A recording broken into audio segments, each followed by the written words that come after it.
Hey there, Knicks fans. How you doing? It's your boy, Jonathan Macri, with you for another episode of the Knicks Film School Podcast.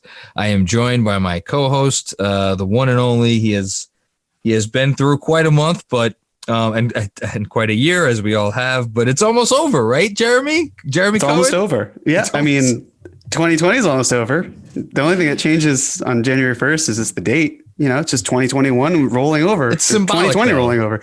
I guess you could turn a new page as more people test positive, but it'll be nice to see that fact of like, hey, we're hopefully in the year of a vaccine and life can, towards the end of it, resume to some semblance of normalcy. So, but you know, whatever normal is, we're here.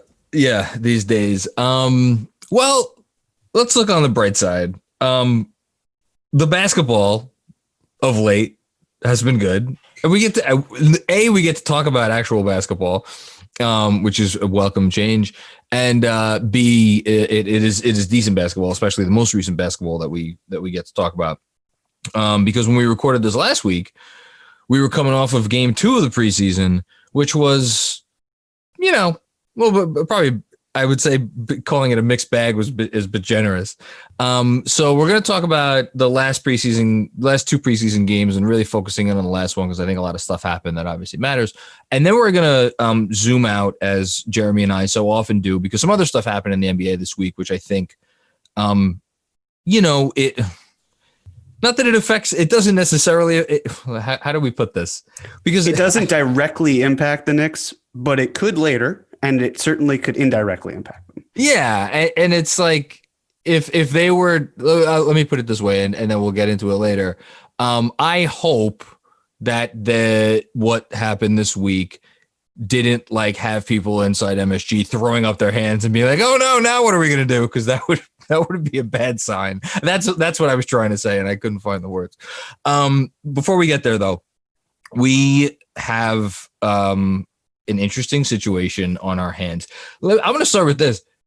Did you see this quickly thing at all coming out of, like, if someone told you 2 weeks ago, like, yeah, the fan base is going to be in such a place after 4 preseason games where not only are they going to like want Emmanuel quickly to start the season, but they will have overwhelming justification and evidence for this being not only the smart thing for like a tanking / rebuilding team, but like it being like just the right thing to do, however you want to look at it.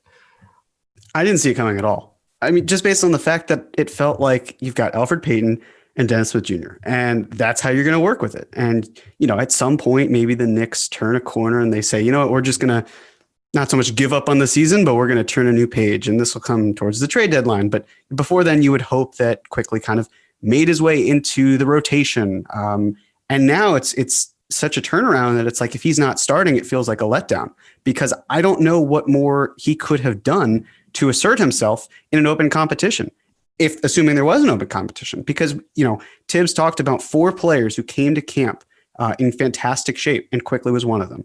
He's clearly doing the work during practice. We've seen him after games when he's played or not, reviewing film on 2 different screens.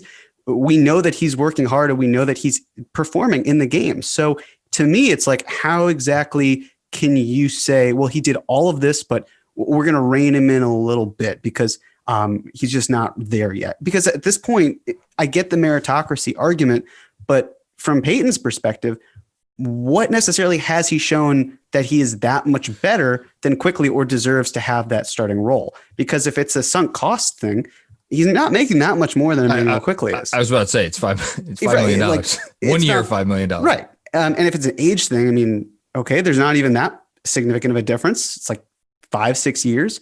And we know that Quickly can shoot it. And we know that Alfred Payton cannot. And it's really nice to also cheer on a point guard named Emmanuel, by the way. So that's been a refreshing thing. But no, it's just he may not be the long-term option there. And I know people don't really need to hear that. And I don't really care. It's the sort of thing where just right now he fits because he isn't going to be that advanced playmaker, but he does enough. And there's enough passing and facilitating around him where it masks some of that. And that's great for right now. And that's all we need to focus on. So I love the fact that he's emerged. I also love that Some fans have gone in the span of a month from this idea of Kentucky nepotism and CAA and all of this. And I know that, he's more Kentucky than he is CAA, but the idea where now so many of those fans, I can't remember. I don't think I'll look it up right now. But the idea of at least him being Kentucky, and now fans have gone from, I don't want him because of the idea it's nepotism, to I need him to start right now. It's amazing how quickly that can turn out. No pun intended. One thing I do want to point out. I didn't even realize it. This is going to happen. We're going to be doing it. We're just going to be doing this all year. The next 20 years, this is going to happen. God willing. And I think that's me speaking it into existence. But listen, we joke, but isn't that where, like, I made the comparison, or maybe I didn't make the comparison. I can't keep track of the newsletters that I have in drafts and the newsletters that I have that I've actually published. But I made the comparison that this is so much more exciting for fans and really just any basketball observer, because we haven't seen, if it's Dennis Smith Jr. or Frank Ntilikina, they could have scored 30 points a game in 4 preseason games. We have those 4 preseason games to put up against 3 years worth of evidence for both of those players. And in Elfrid Payton's case, 6 years worth of evidence, whatever, so. 6, 7. Yeah, 2014. Too many. By the way, Emmanuel Quickly's agent, it's not CAA, but it is our old good friend Raymond Brothers. Raymond, you never fail to impress, my man. Raymond Brothers. Was he Mitch's very first agent, or was it like the second? I think he might have been the second one who got him in the door to the Knicks, and then he went on to the third. But he was there he was Mitch's agent for like 3 weeks. It was long enough to get him drafted here. In any case, okay. So also, I point out Emmanuel starts with an I as opposed to Emmanuel. Well, see, that's why I said it. I was going to write it out, but it was too complicated to have to deal with the spelling that I thought, just saying it phonetically. I want to get all these caveats out there. Yeah. I agree with you. It is about right now. And when I try to connect that to the decision-making process that Tom Thibodeau and the organization, because I think it's fair to assume at this point that, just as Tibbs has admitted that he wants some say in personnel and has been given a voice in the room, whether they're listening to him or not, who knows? I think it's safe to say that the front office is also, being part of the decisions in terms of, I'm sure not like night to night lineups, but like, might be good for us as a team, as a franchise, to see what this kid has in his rookie year. So as I'm thinking through, like, okay, where's the decision-making process? I think you could easily say that Tibbs may be worried about the effect that it could have on the locker room. If he does start quickly, and I guess Payton, here's the thing I can't see. I can't see Elfrid Payton being completely removed from the rotation, because that's where I think you're like, you may run into some issues with some of the vets there, because he came in last year and the numbers, they are what they are. And you can do a whole thing about how they're not truly indicative of like how good of a point guard he was. And he has all these flaws and this and that. He came in last year and Elfrid Payton did as good a job as Elfrid Payton was going to do. So I just wonder if he's like, all right, Elf, you're, we'll call you when we need you. Especially because that would mean, I think, unless I'm missing something, that Dennis Smith Jr. would essentially leapfrog Elfrid Payton in the rotation, right? And is there a world where we see that happening? Let's start there. Forget about whether Payton's going to start or Quickly's going to start. They're both probably going to play 25 minutes a night, which means the SJ is out. Is that where that's where this has to be headed, right? I guess so. For Quickly, I really want him to start. I think he's earned it. It's at the end of the day, as long as he's getting playing time, I'm going to be happy, and significant playing time at that. And he's showing that is something that he needs to do. The ability to put pressure, to have those floaters, to have an outside shot. What he's able to do with Kevin Knox as well. If you have him off the bench, then that means that you're most likely going to see him paired with Kevin Knox, who's becoming a fantastic catch and shoot player from three, especially right, especially in the corners, which has been fantastic. He was very good from there. He was pretty good from there. His rookie year dropped off last year. Last year. Can we just pretend last year with Kevin Knox didn't happen? I'd like to. Let's all decide that. Yeah, because I was looking at Cleaning the Glass, and there are 8 accuracy categories per year. So Kevin Knox has 16. In 14 of them, I want to say he was below the 50th percentile, and the other 2 he was like 55th, 57th. It wasn't pretty. There's no orange on that page. I've looked at it several times. It's like a very, very white almost. It's not. It's in between orange and blue in some degree. So yes, there's more to be done, obviously, for him, but in terms of Dennis Smith Jr., yes, he's done a nice job defensively. The shot doesn't look broken, which is a low bar to pass. But in terms of playmaking and how you can also be more versatile, I mean, the idea of what is better, really, because if you do have quickly starting, yes, what is a better option? Is it Dennis Smith Jr. or is it Elfrid Payton? On one hand, you've got Dennis Smith Jr., where you hope to rehabilitate him into some type of player long-term, although that's certainly dubious. I doubt he'll be here long-term. But the other idea is if you have Payton, maybe you can run a better offense because, and we've talked about this before, the idea of what Payton is, like, if he's in the wrong role, he'll be rightfully so maligned. But if he's in the right role, he'll be fine. But if he's doing something that he shouldn't be, then it's a problem. So if you run him off the bench with some shooters, with a rim running big like Mitchell Robinson, if he's not starting over Noel, if you get Knox and Bullock, and maybe if Bullock's replaced by Austin Rivers when the time comes, that sort of thing where you can get players, Obi Toppin, then it might make more sense to have Payton. But for me, it's maybe not so much the merits of starting Payton and the honor of that, but just simply going with fit. The honor. Going with how you can maximize RJ Barrett and thus your team, because he's looking great. We saw Julius Randle in a seemingly new role. And I think the bigger thing is, and we talked about this around the time Payton was signed, which is how so many of the minutes have been between Payton and Randle. There hasn't been a whole lot of separation with Payton on the floor without Randle. And with Randle, we're seeing him in a nice role where he's not taking a ridiculous amount of shot attempts. He's playing within the flow of the offense, and he's starting to look like a playable guy who can actually contribute to more winning basketball. It was one game where, of course, it's a lot to extrapolate on, but and I went back and I'm watching some of the tape, and there's even some, I mean, Julius is going to Julius. That's just, but even the whole preseason, he's not the guy who's leading the team in field goal attempts.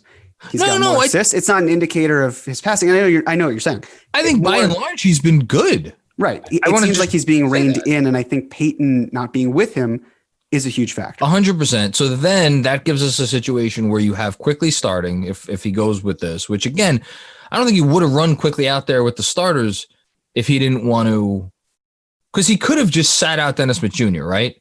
Could have sat out Dennis Smith Jr. He could have played Payton, started Payton, and just played Quickly 25, 30 minutes. But he wanted to see Quickly in the starter. Now, that could just mean that he wanted to put Quickly in the best position possible to succeed and give him every chance to be like, all right, we're going to put you in this spot. And if you do well, or basically we want you to do well with it. So we want to try to give you the chance to do well. But I also, I think he must have been thinking about it before that. And then Quickly does what he does. So then you break up Julius and Elfrid, which is good. You get Quickly with RJ, which is good. You get more shooting on the floor for RJ, which is good. And then you also get Quickly and Mitch, which I think we like. The one thing you don't get there, and granted, we still got it the last game because of just kind of the way the minutes went, is you don't get Quickly primarily on the floor with Knox. That said, if, as you say, you have Payton as the second unit point guard with Noel, Obi, Knox, and a shooter, whether it's, I guess in that scenario, maybe it'd be Austin Rivers. I guess maybe we've talked about the rotation before. Let's just wait and see what happens. But let's assume it's a shooter. I think that's a better situation for Payton than in the starting lineup. Yeah, I guess I don't know, if I got to tell you though, if I was a betting man, I think I would bet right now that Peyton starts opening night. I know people are going to hate me for saying that, but if you just gave me money and you're like, you place on one of these two things, and I'm not saying that that's what I would do, I would start quickly. I don't know. I don't know. There's something eating at me, Yeah, should versus want, I think, are very different. Yeah. Or at least what will happen versus what we want to see happen, completely different things. I expect to see Elfrid Payton have the starting job. I just feel that Emmanuel quickly did everything in his power to supplant Elfrid Payton, and it looked great. What he did was fantastic. Right. So he could have hit those 2 free throws, I mean, I expect better from someone who's that 92, 93% in last year in college. Yeah, no, 1,000%. And but the other thing that leads me to think maybe I'm wrong, Tibbs isn't fucking around. He wants to win. He wants his point guards to be able to score in a variety of ways. So, like, I don't know. It's like, again, I'm leaning that it'll be Peyton. I just, it's like 51-49 for me at this point. Just, neither one would shock me. Other than quickly, what's the next most significant thing to you that we've seen this preseason? I would say I was kind of hoping to see a little bit more from Toppin. It's still early. I mean, there's plenty of time, at least on the offensive end in terms of what he can flash. I've loved the passing. I've loved the ability to play in transition. He feels kind of awkward when he runs, but he's so damn explosive that it's just not aesthetically pleasing, but at the same time it is. That's sort of something that stuck out to me. But other than that, there wasn't a whole lot that I found problematic. And that's sort of what happens when you start to see wins come together. But the fact that the team was moving the ball quite frequently. The 7th in assist percentage in the preseason, which is, again, they were bottom 4 the last 2 years, including last 2 years ago. So again, 4 preseason games, but defensive rating. But yes, wasn't that number 1? Well, it's number 2 now, only because Detroit played us twice. So right. But the Knicks and the Pistons were the only 2 teams not to allow 100 points. 100 points. So there you go.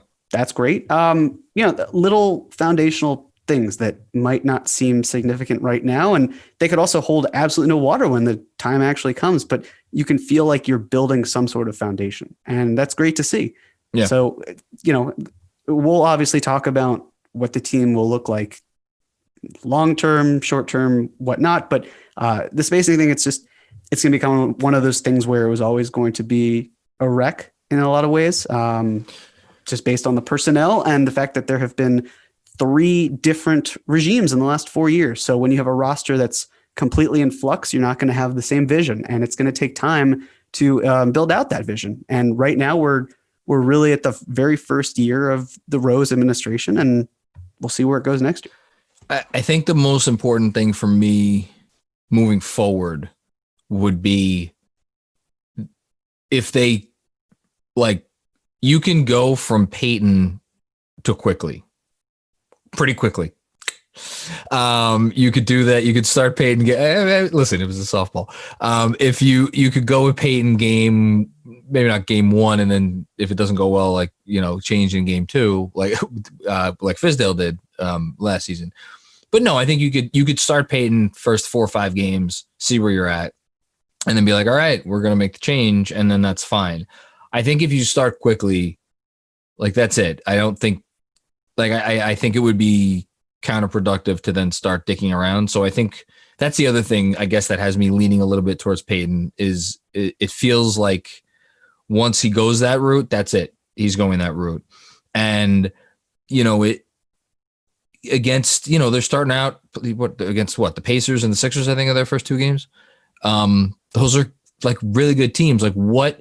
How does the offense, and for that matter, the defense, respond when they get hit in the mouth? And these teams bear down. The Sixers are an absolutely hellacious defensive team. They're really good. And if with quickly on the floor, do they revert back to, does he just defer to Randall? Does he defer to RJ to a certain extent? This was against the Cavs, and it was against the Cavs without their heavy hitters. Kevin Love and Andre Drummond, for all their faults, are still pretty damn good players. So yeah, I don't know. It's going to be interesting. But the other thing I just wanted to mention before maybe we move on to the bigger picture stuff is I thought we talked about Knox. RJ, I think, was solid. I thought Mitchell Robinson the last two games really came out and played about as well as he could have played too. And I know more focus has been put on who's going to be the starting point guard on opening night. And as it should, because there's more of a drastic change in styles. But I think there's like, I don't know. What do you think he's going to do there? I don't really have an answer. I'm honestly not sure. No clue, honestly, because it's a sort of good thing content where, here, folks. We the experts. This is why you come to us. Game 3 didn't start off great for Mitch, and then he was frequently in foul trouble. And then he did an incredible job of staying in the game late. You didn't have Nerlens Noel. Omari Spellman, who's supposed to be your backup 5, played 5 minutes the entire game and then, didn't appear again. The fact that he was able to stay in there and defend and rebound at a high level, he played smart basketball and it was great to see. And ever since then, where he had that 8-minute stretch in that fourth quarter, and then he technically fouled out, and then he didn't, because he actually drew a flagrant foul, and that was great too. After that, he didn't have any fouls in the first half. I'm pretty sure the whole game he didn't have any fouls. He didn't have a foul in the game at all, and was again I was going back and watching. It looks like it's starting to come together. Preseason game, granted, but for him on defense, you could tell when he's engaged, when he's locked in, when he's aware of everything that's going on around him. He's doing all those little things. To say nothing of the fact that it's just he's Mitch. So when he's out there, you're going to have that offensive rebound. You're going to have that vertical threat that, again, there's 2-3 other guys in the league that are that. So but that's another one, right? It's if he starts Mitch from game 1, it's just stay with it. Don't jerk it around. Don't, it's going to be interesting. I mean, RJ and Julius are going to start. Do you think it matters who starts at the 2? I kind of do. In the sense that Bullock had a nice game 4. Yeah, nice game. He was also the product of everyone having a great game 4. Yeah. So Burks, I think, can do a little bit more on the ball, which is important, because especially if you're going to have Elfrid Payton in there, you're going to want probably a better shooter in someone like Burks and have Bullock off the bench. I think it's not so much a coin flip. I'd prefer Burks in there, but it's not so big of a deal where it's oh my God, I can't believe they're starting one over the other. It's probably just Burks would be the starter, if not for the fact of him having a child, which is great. Congrats to him. Yes. Other than that, Bullock will be a nice piece off the bench until Austin Rivers comes into the equation, and we'll see what happens there. The Rivers thing is probably the last thing I'll say before we move on. The Rivers thing is probably the most fascinating puzzle piece left, just because you wonder his absence. It's going to take time. I mean, we haven't heard if he's doing 5-on-5 yet, but he's kind of a unique player for this roster, because he's not as good of a shooter as Burks and theoretically Bullock, even though Bullock has had some cold stretches. He's an interesting piece, because is there a world where he's where it's quickly starting and then Austin Rivers is your backup point guard? I don't know. It wouldn't shock me, but I'm curious to see which way Tibbs is going to go. Okay. The Knicks are not going to be good this year, and that is because they do not have a star player. There was some talk about them getting a star this summer, and they bypassed the opportunity to potentially trade for Chris Paul, Russell Westbrook, maybe others that we don't know about. And there was some thought, can I say that? Yeah, sure. There was some thought that they were saving up their bullets for big free agent plans next summer. And some of those guys went off the market in the preceding weeks, and then this week. It was this week, right? Yeah, Giannis. What was it? It feels like forever. Was it Monday, Tuesday? I lose track. It was Monday. It was Monday. Okay, so that's why it seems like a while ago. The big one went off the market. Giannis Antetokounmpo. again, not that anyone inside the Knicks or out should have ever thought that he was going to come to the Knicks. And then earlier today, we're recording this on Sunday, Rudy Gobert signed I can't even, this is insane to me, a 5-year, is it 204? 204, 205. 204, 205, whatever. At that point, does it even it's really an matter? Average annual value of $40 million a year for, I mean, he's still the best defensive center in the NBA. So there's that. And that has real value, and it's Utah. And what else are they spending their money on? But I mean, hey, it's a lot of money. And again, you're probably sitting there and you're like, okay, who gives a shit? They weren't getting Giannis. They have Mitch. God knows at that price. And, you could say the same thing about Paul George. Did the Knicks want to pay Paul George whatever the hell that contract was? No. The only one that happened this summer, much to your chagrin, which maybe we thought we had a chance at, was Anthony Davis because of the Kentucky thing, and then that went out the window. All this does is it basically sets in reality, which is that there was no panacea coming next summer via free agency. Like, yes, I know Kawhi Leonard is still out there and crazier shit has happened, but I hope the Knicks aren't banking on Kawhi Leonard coming here, right? And then after that, you get to who do you get to? You get to Victor Oladipo, and you get to Spencer Dinwiddie. You get to Mike Conley, Kyle Lowry. These are your guys. And maybe the restricted free agent market yields a possibility. Although again, not that anybody should have wanted him. Kyle Kuzma just signed an extension, so this is what it is, right? This is what it is. So I don't think this is anything that anybody should be like, oh crap, there go the team's plans. Cause I don't think they were ever really, if they're smart, counting on this or banking on something big. I always thought it was more using their cap space to facilitate a trade, but I want to get your thoughts because I know you put more thought into this than just about anyone. Yeah, again, plans that we talked about in the past, they were always in the hypothetical and always on the side of the pessimism, except for maybe Anthony Davis, which is like, well, if he wants to get that 10-year max, 35% contract, turns out he'd rather not gamble on his health and secure the bag. Totally makes sense. Good for him. Exactly. Good for him. It's tough. I think the bigger factor here is that the 2013 and 2014 draft classes were on the whole so bad that this is around the time we're going to start feeling the burn. Yep. Because look at what past free agencies have been. And, they've been fine. This year was pretty weak. The year before was the big one. We saw 45% of the NBA switch teams, and they were going to sign to multiple contracts. So, of course, 2020 was going to be weak as a result. And then teams are keeping their players for 2021. So the market is shrinking before we even get there. So one of the things that I kind of laid out was I just looked at a top 100 list, and I found CBS. They had a good list. I didn't agree with every single thing that they had on there in terms of ranking, but I took the top 30. And this is the top 30 for this season. Keep in mind, it's not going to be the top 30 4 or 5 years from now. So if things look different, that's probably why. But the thing is that based on how contracts are lapping or going to end up, it's not going to be the best situation for the Knicks for 2, maybe 3 years. So let's quickly get into it, John.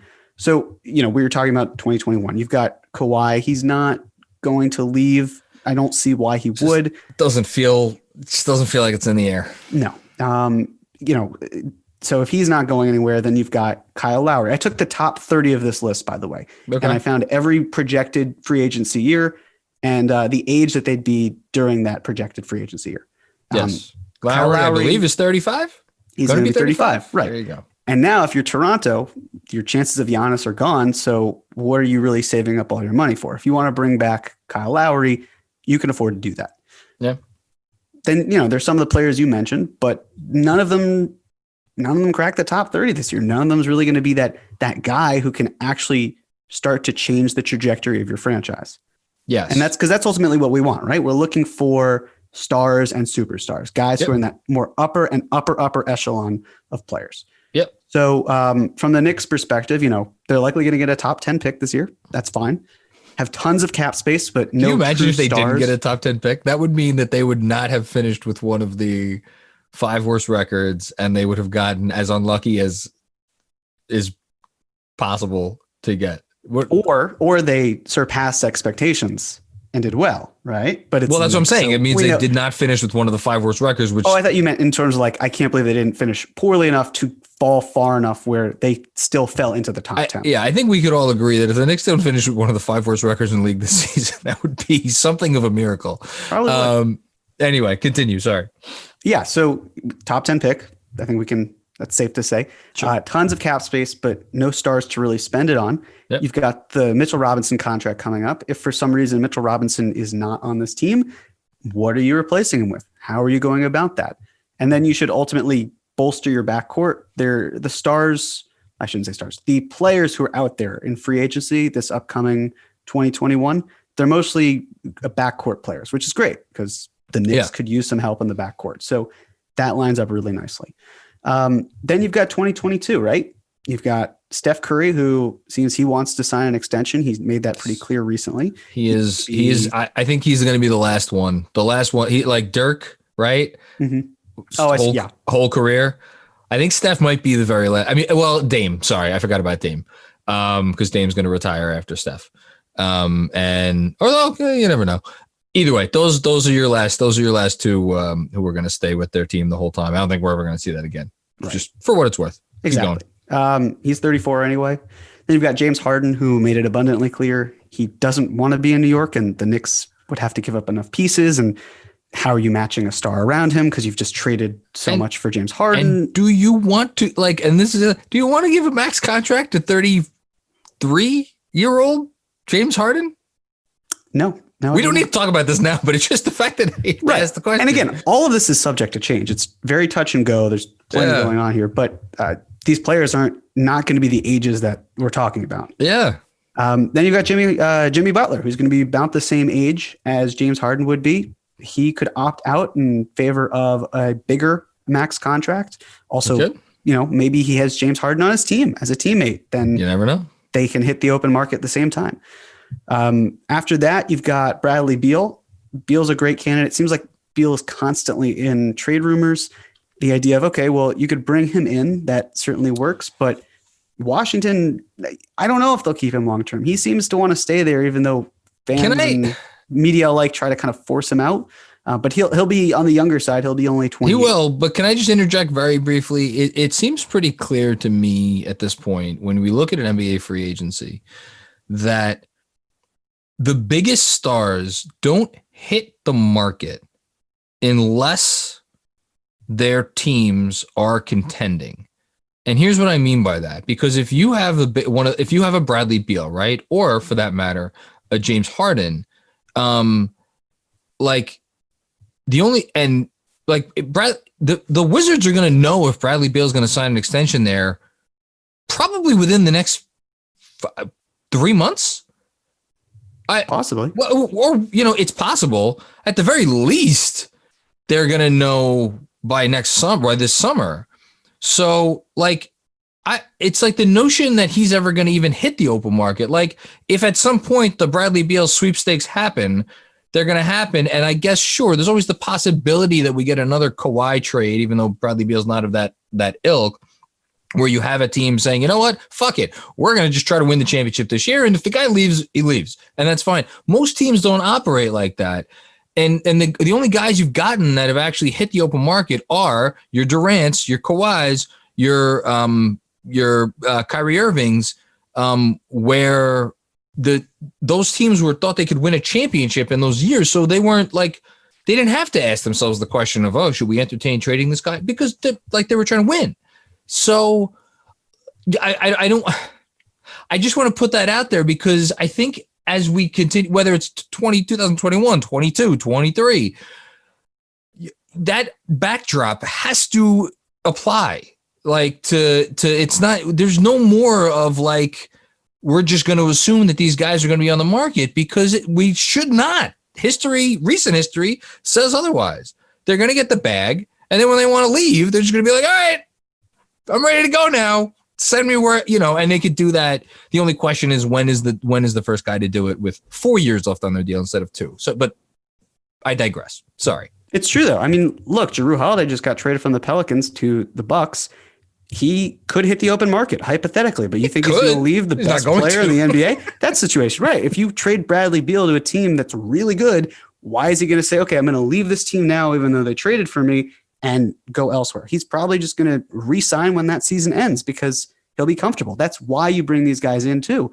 You try to say like, well, we're bringing you in because we prioritize you, and this is what we want to do to build around you as part of the package and win. So it doesn't make sense to, because again, either he's with the Wizards with the intention of re-signing, or he just goes somewhere else, and chances are it's a much better team, and he re-signs there. So that's why I've never felt like he is a good possibility for the Knicks. It's just crazier things can happen, but it just doesn't seem like to be a realistic possibility. Yeah. And then in terms of 2022 as well, you've got Chris Paul, who's 37 years old. Who knows what's going to happen there? It's safe to say, move on. No. Right. And so then if you're the Knicks, you're hopefully taken that next step where you're in play-in territory for the tournament. You have plenty of payroll, cap space that is at your disposal, which is great. You have to pay Kevin Knox. You've got some B-list, B-tier free agents like Zach LaVine, Marcus Smart. But in 2022, yes, but it's a really weak year for the most part outside of the guys I just listed. LaVine is a guy I could see hitting the market, by the way. Me too. Yes, especially because the Bulls, depending on where they're at in terms of their rebuild, you just never know. We know the Knicks supposedly had interest before. Obviously, there's the Tibbs factor. Crazier things have happened. We also don't know what type of talent the Knicks will have at that point, whereas like they could draft someone in 2021 and it could be a point guard. Or it could be some sort of wing who's actually like would be starting maybe on another team, but because of the fact that there's better talent in front of him, he's coming off the bench in a different role. And if Zach LaVine is your savior, maybe ask yourself some different questions. Right. And I think the other thing too with a player like LaVine, and this is kind of what my thinking has been, because of what free agency looks like over the next already 2 years, where it's pretty depressing. You could still sign that type of player to a longer term contract and use him as an important piece and also at the same time as salary filler for a bigger trade. Yes. Sort of like what we just saw with the Chris Paul trade, Yes. Ricky Rubio is not this player that you would salivate over. And yet he was just flipped immediately after back to the Timberwolves. He had value. He wasn't the most important piece, but that was enough to get the ball rolling. Yeah. And yes. And LaVine is obviously a better shot creator and the whole thing, but of course, but it's turning your your cap space into value, which then can be further turned into something of more value. That's the goal. That's the idea of why you would sign someone like Zach LaVine in this case. Yeah. And so hopefully what this little exercise has made very clear is if anybody thinks the Knicks are just going to sit around and wait for the next opportunity where they could pitch someone in a meeting, I got another thing coming to you. But again, if you've been listening to us, you've been reading what I've written of late. If Jeremy, I think, feels the same way. I don't think that was ever the plan. And I think that's why you hear Tibbs outwardly say things in press conferences like, we have to be aggressive in all areas. I know that scares some folks, but what else do you want him to do here? Because it's the 21 draft will be obviously the most important moment that the franchise has had since I guess when they took Porzingis, right? Arguably, and I don't know if you want to say the lottery will be the more important moment. I would actually argue with the depth that it's shaping up to be, the actual draft night will be the most important because they will have a chance to take a transcendent player in almost all likelihood. So that's a huge part of it. And I think they are gearing up towards that.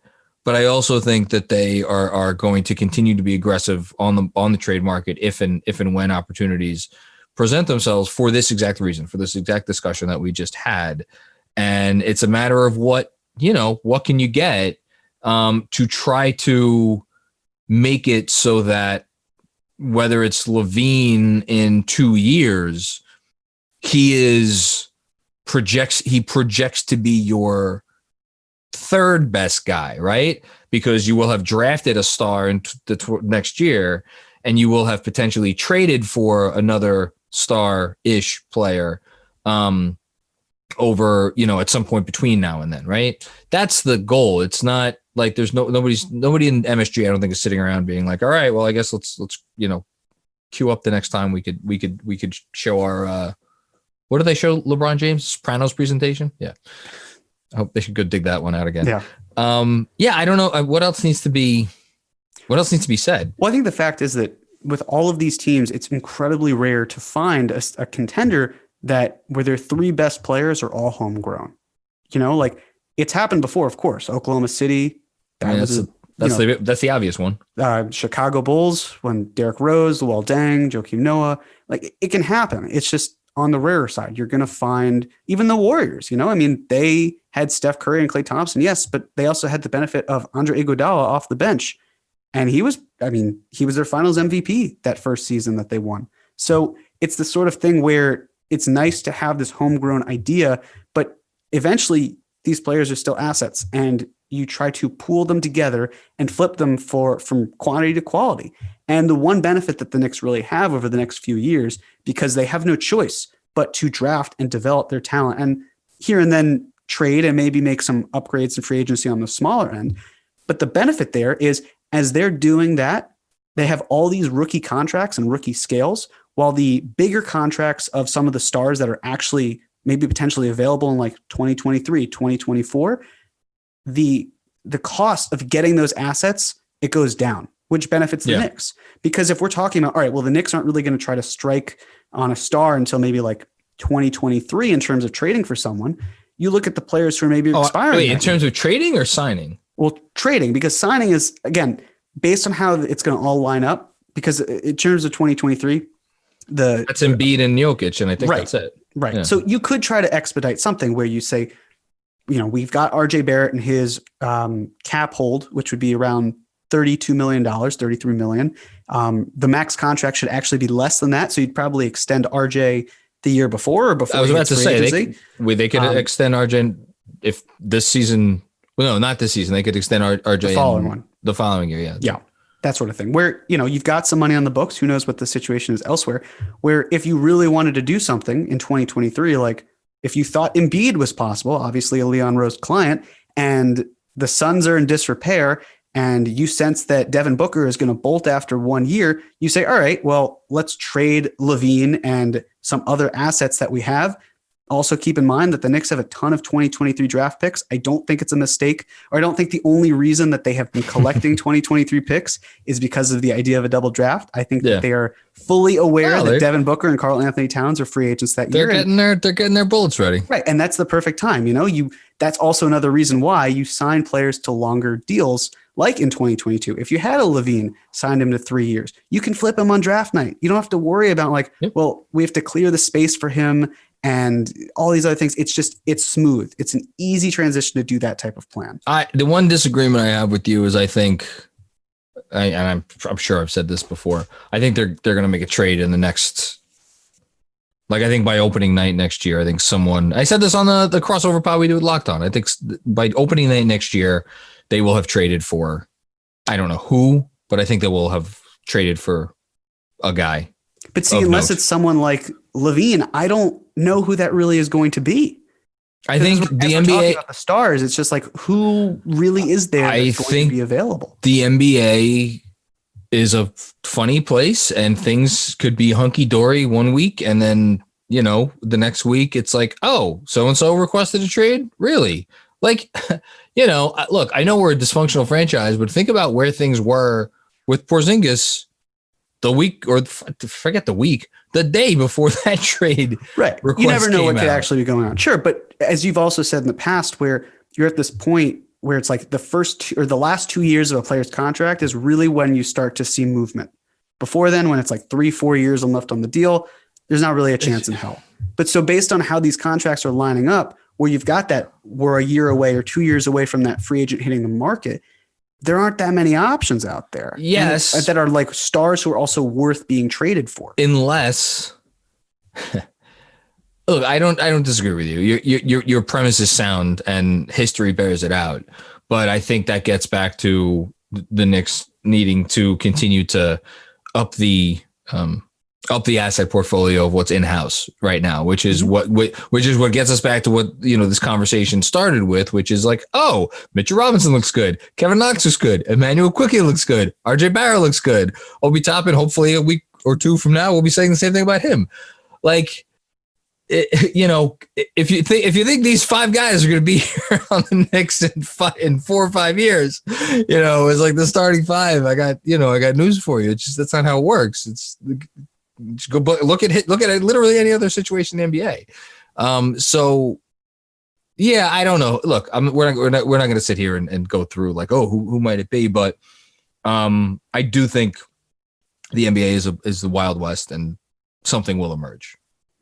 Yeah, I'm a little bit more skeptical in terms of, because of how big that pool is. I don't disagree that they're going to make upgrades between now and a year from now, or I guess 10 months from now, if they restart the season back in October. Yeah. They're going to make some sort of change. It's not going to be just the draft and just free agency. And quite frankly, I hope it's not, because you've got a lot of potential free agents coming off the books. You want to get value for them. And if you can turn that value, packaging it into something that's more than just draft equity and getting some talent that can help you now and start to take that next step, that's really important. And because the Knicks have so much talent around them, and by that I mean like expendable talent, in that you can trade these guys. Like you and I, we love Frank Ntilikina, but we're also realistic about what his role might be here long term. Oh. If another team feels that he is a long-term piece for them, maybe off the bench as like a 7th, 8th man or a defensive specialist off the bench, they might actually say, well, we'll give you something that's of worth for him. And for the Knicks, they might feel, okay, well, we weren't necessarily going to bring him back, but we like the value that's coming back instead of betting on him. Or I don't see a team necessarily biting on Dennis Smith Jr., but if they did, if you don't see yourself re-signing him, flipping him. Nerlens Noel could be a similar story. Alec Burks, Reggie Bullock, Austin Rivers. There are a lot of these easy to move salaries, especially when you consider if the Knicks use their cap space, the $18 million or so that they have, and rent it out for a year, they're going to get some value back there too. So there are enough avenues for them to basically have their cake and eat it too, where they do collect draft equity, but also get assets that they can then turn into winning now as well. And that's exciting. That's a great position to be in. I'll be curious to see how they're not gonna let this cap space go to waste. They're not gonna. We know that's not gonna happen. I'll be curious to see how they use it. Listen, nothing bad happens by the young players on this team playing well, and by and large, the young players on this team have played well thus far through 4 fake games. So we head into the season with some cautious optimism. By this time next week, they will have played what? 3 games. 3 real games? Yeah. Let's I think it's Indiana on the 23rd, the Sixers on the 26th, and the Bucks on the 27th. Memory serves. I usually by this point in time put the schedule as the backdrop of my phone. I have not done that yet because I have a really cute picture of my wife and daughter on there that I want to change. Move over, Dolores. It's Knicks season time. So yeah, the next week, opening night on Wednesday against Indiana, then Philly and Milwaukee, and then so the Philly and Milwaukee games are home, and then on the road to Cleveland, Tampa Bay to face the Tampa Bay Raptors. And so weird. And then Indiana and Atlanta, and then they come back home to MSG to play the Jazz, the Thunder, and the Nuggets. I ask you, Jeremy Cohen, as we sit here today, 1, 2, 3, 4, 5, 6, 7, 8, 9, 10. When are they going to get their first win?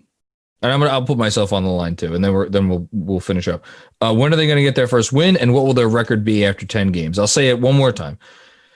At Indiana, home for Philly, home for the Bucks, at Cleveland, at Toronto, Sorry, at Tampa Bay, at Indiana, at Atlanta, home for Utah, home for the Thunder, home for the Nuggets.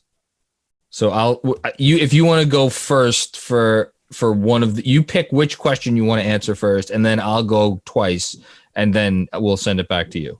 All right. I'm going to say that in those 10 games, they're going to be 3-7. Okay, so you're going 3-7. I want to say 4-6, but I think that's a little too optimistic. There are a couple games in there that could seem like gimme games, especially against Atlanta. Although they've certainly it's in Atlanta. Right. Yeah. Well, last time Knicks were in Atlanta, it worked out. They have like a 36 over under in Vegas. I know. Well, they're just like an offense and defense team. It's not a lot of overlap in terms of two-way players. I think that the Cleveland game, obviously it's a very different team than the one the Knicks just played, but you sort of think, okay, well, we figured some things out against them, and Kevin Love and Andre Drummond can only play for so long in that game. I'm going to say, 3-7 with the wins coming against Cleveland. You're going over and above here. Oklahoma City, and then Atlanta. So you actually answered both questions. You said do you think they're going to get their first win at Cleveland on in that fourth game, and you think they're also going to win against who? Atlanta and Oklahoma City. Atlanta. Although part of me is also thinking by using the old transitive property, the Knicks beat the Cavs in preseason. The Cavs beat the Pacers in preseason. So clearly the Knicks are going to beat the Pacers in the regular season. That's obviously what's going to happen. Okay. I can't just say 3-7 because that would be boring. So, God. Am I really going to predict that this team goes 4-6 and then I'm sitting here in 3 weeks when they're 0-10? You can say 2-8. That's, unless you feel like they're that's what I'm leaning towards, but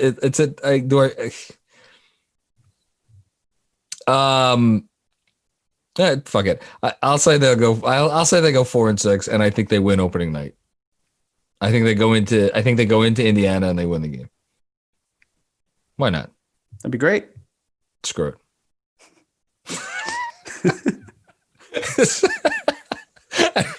Well, we have no bearing on it anyway, so no, but it's just, it's for pride. All right. Jeremy, anything else from you before we get out of here? I've got something for the Strickland, sort of what we talked about in terms of spacing and roster construction, but a little different. I tried to make it differentiated as possible. So look out for that. Other than that, that's about it for me. Obviously, Festivus, Christmas, and Kwanzaa will be happening in between now and our next podcast, including games. So to any and all who celebrate, enjoy those holidays. Too many to. And happy Festivus, Merry Christmas, Happy Kwanzaa. Hanukkah's still going on, right? Hanukkah's over. It's over already? It's over. Yep. When did it end? The 18th, 17th. Start on the 10th. So. Well, you don't even know exactly when it ends. It's not like the 25 days of Christmas or 12 days of Christmas. Well, there's 8. Is there 9 candles? 8 candles? There are 9 candles. There's one that's always lit. Oh. It's the middle one. And then you go from the right. I knew that. Over. I knew the middle one. Okay. Yeah. Okay. But there are 9 candles. This has been fantastic. Learning about all of this. Yes. Happy. No pun intended. I just realized. But, you could say pun intended. Sure. We always intend our puns here. Happy whatever you celebrate. In all sincerity, from both myself and Jeremy, we are always appreciative of you listening and being a part of the KFS family, because there is no KFS without the people who listen to us and read us and the whole thing. So F stands for family, by the way. Okay. I can't with you sometimes. I really can't with you. Thank you for listening to another episode of the Knicks Film School Podcast, the Knicks Family Podcast. Have a happy holidays, and we will be back with you with another episode before you know it.